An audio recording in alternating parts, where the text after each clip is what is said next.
বিধানসভা উপনির্বাচনে 6টা কেন্দ্রেই তৃণমূলের জয়, কিন্তু বেলাগাম মালদার জেলা সভাপতি।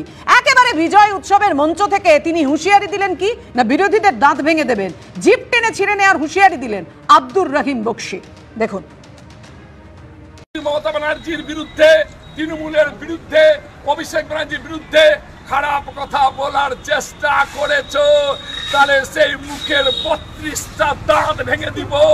বিজেপি জেনে রাখো, বন্ধ সিপিএম জেনে রাখো, তৃণমূল কংগ্রেসের একটি পতাকা তোমার বিজেপির কর্মীদের গায়ের 50টা চামড়া টেনে নামিয়ে দিবে তৃণমূল কংগ্রেস কর্মীরা।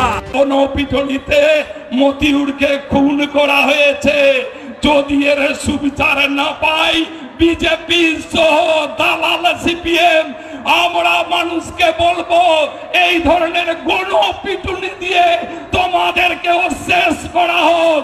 গণপিটুনি তোমাদের কাম্য, গণপিটুনি ছাড়া তোমাদের আর কোনো নিস্তার নেই। পশ্চিমবঙ্গের ক্ষেত্রে পাপিয়া তোমরা কি মনে করেছিলে যে ভোট হবে, সন্ত্রাস হবে না? যদি ভোটের পর সন্ত্রাস না হতো, that would have been a news in West Bengal. সেটাই খবর হতো যে আমাদের পশ্চিমবঙ্গে ভোটে সন্ত্রাস হয়নি। আমার পশ্চিমবঙ্গ অনেক কিছু 1 নম্বর হতে পারতো, কিন্তু অদ্ভুতভাবে রাজনৈতিক হিংসা 1 নম্বর।